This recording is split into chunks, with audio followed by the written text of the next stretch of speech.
Bonjour à tous, c'est le grand JT des territoires de l'été. Bienvenue dans chaque édition. Nous vous proposerons les meilleurs reportages magazines de cette saison. Voici d'ailleurs le tout premier reportage de ces éditions.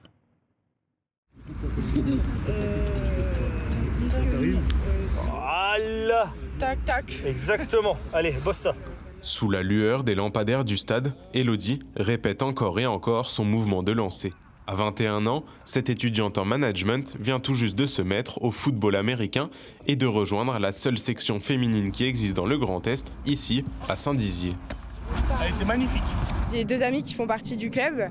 Elles m'en ont parlé un petit peu. Je suis venue voir une séance d'entraînement et puis je me suis plongée dedans avec elles au fur et à mesure des choses. C'était un sport que je connaissais évidemment très peu, mais du coup chez les masculins et pas chez les féminines. Et au fur et à mesure, j'ai découvert. Donc il y a quelques règles qui changent et franchement, c'est pas mal, ça m'intéresse. Donc on y va. Et tous les lundis et jeudis au rendez-vous. Dans cette équipe 100% féminine de football américain, devenue au fil du temps un groupe d'amis, chacune a trouvé sa place et son défouloir. Qu'on soit un gabarit comme le mien, qu'on ait un gabarit un peu plus fin comme Kelly, au final on a tous notre rôle à jouer dans l'équipe et c'est ce que j'avais apprécié et que j'ai tendance à reprocher à d'autres sports. C'est que souvent on a tendance à privilégier la performance et souvent c'est des gens un petit peu moins costauds du coup qui performent alors que là pour le coup tout le monde a besoin de tout le monde. J'aime à l'entraînement parce que c'est très agréable, on oublie un peu le quotidien et puis du coup on vit un peu le moment présent avec les amis et les coéquipières. Il y a une très bonne cohésion d'équipe, un esprit d'équipe ouf et franchement c'est la raison je pense principale pour laquelle je suis ici. Même blessée ce soir, la capitaine de cette équipe, Amélie, est venue s'entraîner avec ses coéquipières. Même blessée, il y a entraînement, il y a toujours entraînement. C'est elle, passionnée de foot américain depuis des années, qui est à l'origine de cette équipe. Ma tante est mariée à un Américain et du coup je baigne un peu là-dedans depuis un peu toute petite. Donc c'est des choses que j'adore, par exemple regarder Super Bowl chaque année. Ne serait-ce que pour le sport, mais aussi pour tout ce qui est autour du football américain, ça reste quand même familial. C'est tellement une bonne énergie qu'on a vraiment envie de s'investir à fond dedans, quoi. J'ai eu Amélie et Kelly qui se sont portées garantes pour dire voilà, pourquoi pas créer une équipe féminine sur Saint-Dizier et elles ont bien pris le billet et elles ont dit vas-y on fait, donc je les ai accompagnées à fond. La pointe toujours vers l'horizon, toujours. Au moment où tu t'armes ton bras comme ça. Quelques mois seulement après sa création, l'équipe Bragard se repose déjà sur une dizaine de filles régulières et motivées. Mais Amélie voit encore plus loin pour ce qu'elle appelle son bébé. Vas-y, mets ta force. Je veux que tu me le recules. Moi j'aimerais vraiment le démocratiser à fond, qu'on puisse toutes jouer dans la bonne humeur, qu'on se dise que ouais, les filles sont là, on peut monter quelque chose de concret au niveau national parce que on a les moyens et on peut avoir l'effectif pour. À l'heure actuelle nous sommes en entente parce qu'on n'est pas assez de filles pour pouvoir participer au championnat, mais le but ce serait vraiment de pouvoir avoir le max de filles pour pouvoir faire un bon championnat et gagner sous nos couleurs. Pour un jour monter une équipe de football américain féminine complète et 100% bragarde, il faudra pour sûr de la ténacité et de la persévérance. Mais à voir la personnalité de toutes ces filles sur le terrain, nul doute que la passion finira par l'emporter sur les clichés. Nous nous rendons désormais à Grenoble où des chercheurs viennent en assistance aux médecins grâce à un nouveau logiciel nommé Dive. À partir d'un casque de réalité mixte qui mélange l'environnement réel et le monde virtuel, ce logiciel permet de visualiser des images médicales en 3 dimensions, comme l'a constaté Elisa Profissé pour Télé Grenoble. Regardez ce reportage intéressant. On pourrait se croire dans un film de science-fiction. Avec ses lunettes connectées au logiciel Dive, il est maintenant possible d'analyser un scanner en 3 dimensions et d'interagir avec les différentes parties du corps. Là, on a la reconstruction volumétrique du corps d'un patient, donc c'est un scanner d'un patient. Après, on va pouvoir aller explorer le corps du patient directement avec la main. On va faire des coupes vraiment de manière totalement naturelle pour aller explorer les différents organes. C'est pendant sa thèse que le chercheur a eu l'idée de créer ce logiciel. Aujourd'hui, l'objectif est d'assister les médecins dans l'analyse des images d'examen. En fait, ce qu'il y a pour les médecins, c'est qu'ils ont du mal à visualiser en 3D le corps de leurs patients. En fait, ils sont obligés de parcourir plusieurs séries d'images quand c'est des IRM ou des scanners. Et donc par ce processus d'aller et retour entre les images, ils vont essayer de reconstituer mentalement un peu l'anatomie de leurs patients. Et donc nous, on va permettre de au lieu d'avoir besoin de faire cet exercice mental de reconstruction, on va l'exposer aux yeux directement des praticiens.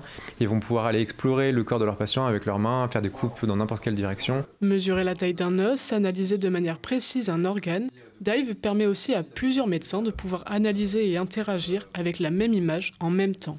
Le logiciel a déjà été testé auprès du corps médical, un véritable succès. À l'heure actuelle, on a eu quelques essais déjà avec des cardiologues notamment qui se servent de notre logiciel et qui ont pu déjà commencer à explorer avec leurs patients et repenser en fait l'opération chirurgicale qu'ils allaient faire justement sur la base des observations qu'ils ont fait dans notre logiciel.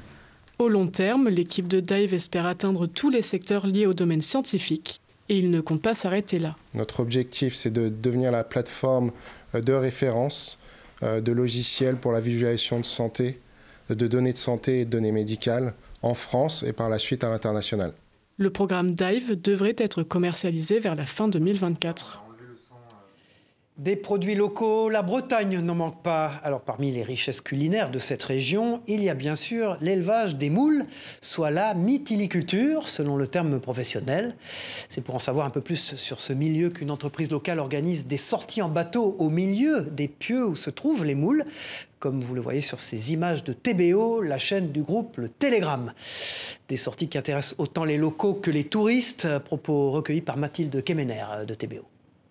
Donc imaginez-vous effectivement, en combi certes, mais dans une eau à peut-être 8-9 degrés, devoir plonger pour faire un nœud à la main sur tous les pieux que vous voyez là. On propose justement aux gens de découvrir l'envers du décor, comment on produit les moules. Généralement les gens sont assez contents, ils sont même assez surpris de la difficulté du métier. Quand on voit le prix d'un kilo de moule, le travail qu'il y a à faire, impensable quand même. C'est vraiment pas cher, un kilo de moule. C'est un métier qui doit être mis en valeur et voilà, de profiter des ressources qu'il y a près de chez nous. Je trouve ça très très intéressant. Voilà, et décidément, l'âge n'est en aucun cas une limite pour vivre ses passions. À presque 80 ans, Michel reste un mordu de l'univers des taxis de sa région, la côte d'Émeraude. Un littoral qu'il aime parcourir à bord de sa 2 chevaux un peu spéciale. Un modèle rare que bichonne cet ancien artisan. Une belle rencontre que nous propose la chaîne TVR. Regardez. Dans le nord du département, Michel possède un modèle unique, un peu capricieux au démarrage, une 2 chevaux taxi. L'été, je fais des sorties à droite à gauche, elles tournent, donc il n'y a pas de souci. Elles sont à l'essence, ça doit être bon. Alors c'est un prototype, ça, qui n'a jamais vu le jour. Il y a eu 3 modèles de fait en France. L'ancien artisan taxi de Saint-Coulon a reproduit ce prototype proposé par Citroën dans les années 50, lorsque la mairie de Paris a voulu uniformiser les taxis de la capitale. Mais l'autorisation de circuler ne lui fut pas accordée. Parce qu'à cause de la capote, il n'y avait pas de ceinture de sécurité. La 2 chevaux, tout le monde la connaît dans le coin. Alors on a la chance aussi de pouvoir travailler dans ce métier dans des super décors. J'ai eu des Japonais qui m'ont envoyé des cadeaux du Japon parce que je leur ai fait découvrir un petit peu des choses qu'ils n'avaient pas l'habitude. Michel a acheté la licence taxi de Saint-Coulon au début des années 80.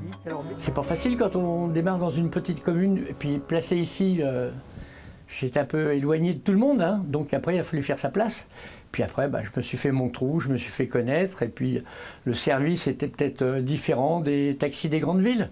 À ses débuts, Michel acceptait toutes les missions, livraison de colis, trajets longs ou excursions privées à la demi-journée pour les touristes étrangers. Les pêcheurs à l'époque du coin, ils allaient à Terre-Neuve, donc il fallait les emmener à Bordeaux, à Boulogne, c'était des kilomètres là. Et puis après, je me suis un peu spécialisé, parce que j'aime bien bouger, dans l'excursion. Et les Américains, on allait au Mont-Saint-Michel, 5 minutes après, ils avaient fait 4 photos devant la porte et hop, on revenait. Et après, j'ai compris qu'en faisant les petites routes de campagne, les vieilles maisons, et là, c'était ça qu'ils voulaient voir en réalité. Le client, il nous connaît, il connaît nos habitudes. Et souvent, quand vous arrivez, allez, rentrez, prenez un petit café. Mais il y en a beaucoup, c'est tutut, ils arrivent devant le bistrot ou l'hôtel. Le client, il doit être à la disposition du taxi. Moi, je dis c'est l'inverse. Le taxi, il est au service du client, ce qui est tout à fait différent. Il est en ancien franc encore. Les euros aujourd'hui, ça correspond pratiquement à la somme, sauf que c'est pas la même valeur. Hein. En Martinique, le rhum se transporte parfois en voilier. Une fois par an, le Très Sombresse, un navire impressionnant, fait escale au large de l'île pour récupérer des milliers de litres de rhum. Comme dans le temps, les fûts sont poussés sur la plage et acheminés à la nage jusqu'au bateau. Un chargement sportif suivi d'un voyage de 5 mois en mer. Un très beau reportage de Maxime Lequeux pour Via ATV. Regardez. 10 h du matin, on s'active à la distillerie La Favorite. Après plusieurs mois de préparation, la cuvée est prête pour un long voyage. Alors on est en train d'embarquer les fûts, nous avons 12 fûts à charger. Nous allons charger 6 dans ce camion-là et 6 autres dans un autre. Leur destination, le Très Sombresse. Un fameux 3-mâts, ancien démineur dans les années 1940, réhabilité en 2007 par 3 frères hollandais. Pour y accéder, il faut d'abord faire rouler chaque tonneau un par un jusqu'à la plage. L'opération se déroule devant des touristes captivés par l'événement. C'est intéressant, surtout que c'est la première fois que j'y assiste et voir toute cette manifestation avec autant de fûts, ça donne envie. Comme dans le temps, les fûts sont ensuite poussés à la nage jusqu'au bateau. Petite promenade de santé. Facile. Tout le monde peut y participer, à condition de savoir nager durant 50 longues minutes et de bien choisir son équipe. Les fûts sont ensuite chargés et placés minutieusement dans les cales par l'équipage. Ils rejoignent ceux déjà récupérés aux Canaries et à la Barbade. Au total, ce sont 15 000 litres de rhum qui s'apprêtent à devenir uniques au monde. Le vieillissement se fera durant les 5 mois de traversée, au gré des vagues et des embruns, et sans moteur. Ils ont juste besoin de quelques mots, mais les quelques mots sont importants. Là, on vient juste de m'en demander, mais il n'y a même pas quelque chose d'auxiliaire, un petit moteur intérieur? Non, il n'y a pas. Ça a été remplacé par les couchages des officiers, des chefs de quart. Le principal, c'est déjà pas polluer en mer. Et après, de vivre aussi calmement. Enfin, moi, mon point de vue, c'est de vivre calmement en mer et de ne pas embêter tout ce qui est cétacé en prenant le temps du vent. Sans transition dans ce journal, du karaté à 80 ans, c'est possible. Un club de la Sarthe propose des cours aux seniors 3 fois par semaine. Un moyen de rester en forme et de s'entraîner à l'occasion avec des cadors de la discipline. Un moyen aussi d'esquiver les idées reçues.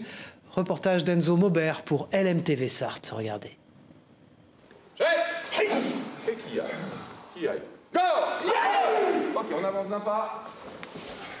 Ne vous fiez pas à leur âge, ils ont beau avoir entre 60 et 90 ans, ce sont pour certains des karatékas expérimentés. Pendant que tu es en combat, Au dojo du club Samouraï 2000 au Mans, des séances sont spécialement réservées aux seniors, qu'ils soient ceinture noire ou débutants. Ce cours, il est fait pour toutes les personnes qui sont rentrées dans les arts martiaux, mais pour l'essence des arts martiaux, c'est-à-dire se préserver pas d'une attaque extérieure, parce qu'aujourd'hui on ne va pas se faire attaquer dehors normalement, mais plutôt de la maladie et de l'âge. Et l'âge n'a pas arrêté celui qu'on appelle Dédé. Plus de 40 ans de karaté à son compteur, et c'est pour lui un véritable remède. C'est comme la pomme le matin.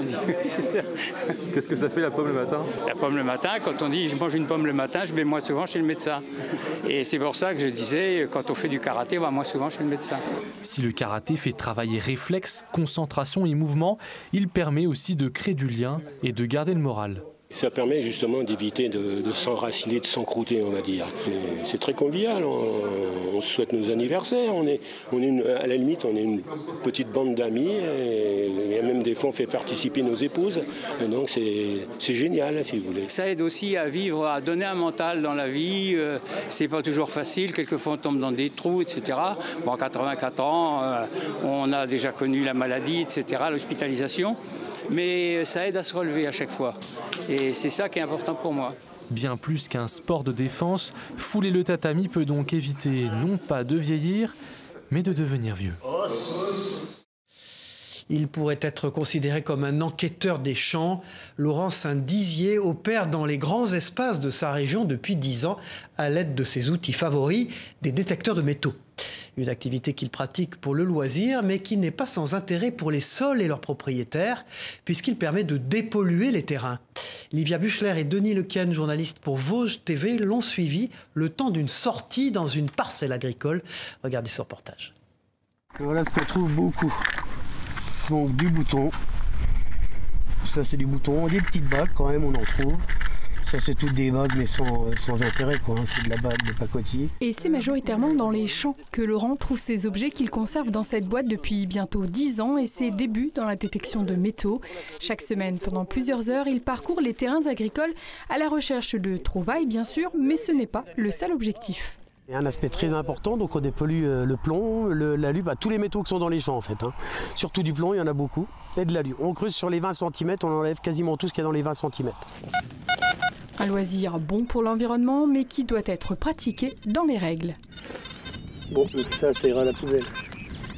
Ça c'est de l'alu. Donc ça c'est un casse-croûte qui a été roulé en boule et qui a été jeté là. C'est juste de l'aluminium ça. On a le droit d'aller partout sauf les sites archéologiques. Tout ce qui est site archéologique est lieu de combat en fait, hein. Mais uniquement avec l'autorisation du propriétaire. Quant aux trouvailles, tout objet datant d'avant 1875 ou appartenant aux 2 conflits mondiaux doit être déclaré en mairie et ne peut pas être gardé. Pour le reste, la décision revient au propriétaire du champ qui majoritairement laisse le butin aux détectoristes. Lors de notre tournage, hormis des métaux dédiés au recyclage, Laurent a fait une autre trouvaille. Ça c'est mieux. Ça c'est mieux. C'est une 5 francs Lavrillier, 1947. Bon, c'est de l'alu, hein, c'est de l'alu, mais c'est sympa. Donc juste après-guerre. Chaque année, en moyenne, cet enquêteur des champs extrait environ 1 tonne de ferraille, 130 kg de cuivre et 100 kg de plomb. Et pour que les sols vosgiens continuent d'être dépollués de cette manière, une antenne vosgienne de la Fédération devrait voir le jour d'ici peu. En Occitanie, l'histoire du village de la Couvertoirade est synonyme d'histoire et d'aventure. Cité bâtie par les Templiers au XIIe siècle, la Couvertoirade entraîne ses visiteurs dans une plongée au cœur de l'histoire et des croisades. Une immersion au temps du Moyen-Âge dans laquelle nous conduit Anne-Sophie Pellegrini de la rédaction de Via Occitanie. Un reportage éblouissant, vous allez le voir. Tous les chemins mènent à la Couvertoirade, mais un seul à son village fortifié. Bâtie sur le plateau du Larzac, en Aveyron, la cité de la Couvertoirade, fondée par l'ordre des Templiers, a comme un air de légende. C'est en montant sur cet éperon naturel qu'on arrive au cœur de l'histoire. C'est vraiment là le temps des Templiers, vraiment. C'est la partie historique la plus ancienne. Château Templier, XIIIe siècle. En Occident, les Templiers se voient attribuer de nombreuses terres de culture et d'élevage dont les revenus sont destinés à la guerre menée en Terre Sainte. Le plateau du Larzac constitue une base stratégique pour les chevaliers du Temple, car situé à une centaine de kilomètres d'Aigues-Mortes, lieu d'embarcation des croisés. Le seigneur de Montpan va donner cet éperon rocheux, là perdu au milieu de rien, aux Templiers qui, eux, vont nous ériger ce château, qui est un peu une énigme pour les historiens parce que c'est le dernier, l'unique château templier que l'on ait en France. Alors pourquoi sur cet éperon rocheux? Parce qu'on domine, donc on pouvait défendre naturellement, et puis surtout à la Couvertoirade. Il y a quelque chose d'essentiel sur le Larzac, c'est une grande réserve d'eau. Pendant plusieurs siècles, les habitants auront accès à l'eau potable grâce à ce rocher, mais aussi à l'aménagement d'un village conçu avec une obsession, la récupération de l'eau. La Couvertoirade a tiré profit d'un terrain pentu pour drainer les eaux de pluie à l'aide de canaux jusqu'à cette Lavogne et permettre ainsi aux bêtes de se désaltérer. Ce n'est qu'en 1975 que le village a accès à l'eau courante et cette villageoise se souvient bien de cette période. Ils avaient donc peu d'eau, il fallait faire attention. Et puis tous les gens du village qui n'avaient pas de citerne, on se retrouvait à la citerne municipale, la citerne de l'église. Christiane est arrivée à la Couvertoirade en 1971 avec son métier à tisser. Les moutons, eux, étaient déjà sur place. Et si l'architecture du village est construite autour de l'eau, les maisons sont aménagées autour du mouton. Souvent une voûte où il y a les bêtes. Et au-dessus, il y a une pièce d'habitation et tout en haut, un grenier où on met le foin. C'est grâce aux bêtes que les hospitaliers faisaient vivre le village.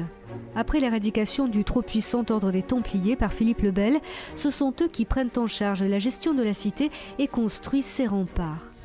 Tous ces témoignages de notre temps sont précieusement entretenus par les habitants de la Couvertoirade. Du château des Templiers aux vestiges les plus récents, comme ce moulin à vent qui aujourd'hui n'a besoin que d'un meunier pour moudre son blé. Chaque année, ce sont plus de 230 000 visiteurs qui découvrent un des plus beaux villages de France sur une terre classée au patrimoine mondial de l'UNESCO.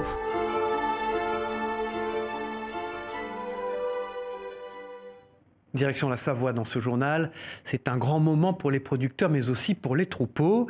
Avec le retour des beaux jours, les vaches quittent leur étable et montent en alpage. Une période dite des 100 jours durant laquelle les éleveurs peuvent se consacrer à l'entretien de leurs exploitations. Nous sommes allés dans les hauteurs du Beaufortain en Savoie, Chloé Lemeur pour notre partenaire 8 Mont-Blanc sur place. Ce matin-là, le massif du Beaufortain s'est animé au son des cloches. Comme chaque année, le groupement pastoral de Plan-Pichu déplace ses troupeaux sur les hauteurs de la vallée à l'occasion de la montée en alpage pour la saison estivale. Un moment toujours très attendu par les éleveurs des 10 exploitations réunies. La montée en alpage, chaque année, voilà, c'est des prises de décision importantes pour les montagners, le jour, la date. Donc tout le monde se met en accord pour pouvoir faire cette montée. Et voilà, c'est un moment qu'on attend tous, un moment qui est convivial. C'est des pratiques ancestrales, hein. Donc déjà d'un point de vue entretien du paysage, entretien du territoire, c'est quand même, on défend, je veux dire, un fromage AOC, donc voilà, ça fait partie de la culture locale. Au total, près de 450 vaches se suivent à la file indienne. Elles sont ensuite réparties selon différents secteurs. Elles se répartissent en fonction de l'altitude, la pousse de l'herbe. Et elles se répartissent aussi en fonction de leur date de vélage. On essaye de faire 3 troupeaux équitables en production et en stade de lactation pour avoir des troupeaux homogènes en production. Une fois installés sur leur parcelle, c'est désormais l'heure de se régaler avec une herbe bien fraîche. Et c'est en compagnie de leurs gardiens, les bergers, qu'elles pourront continuer à profiter de ce repas gourmand durant 5 mois. C'est cet après-midi, après une pause bien méritée au chalet de l'Alpage, que l'équipe commence la première traite estivale. Pour certains, c'est d'ailleurs une première et l'expérience s'avère plutôt formatrice. C'est un peu stressant parce que toutes les vaches sont différentes, tous les éleveurs font différemment et tu le sens, les vaches elles sont pas habituées à comme ci, comme ça, du coup il faut s'adapter. Après 2h30 de traite sur les 3 troupeaux, il est enfin temps d'acheminer le lait en direction de la fromagerie. C'est ici qu'il sera transformé 2 fois par jour en Beaufort d'été, avec au total une fabrication de 1200 à 1300 fromages de caractère sur la saison estivale. Les ports de la ville de Ramonville, près de Toulouse. Cette petite commune abrite le 2e plus grand port de plaisance du canal du Midi. 100 bateaux y sont arrimés et des habitants y vivent toute l'année. Parmi eux, Chris, qui réside sur sa péniche depuis 36 ans.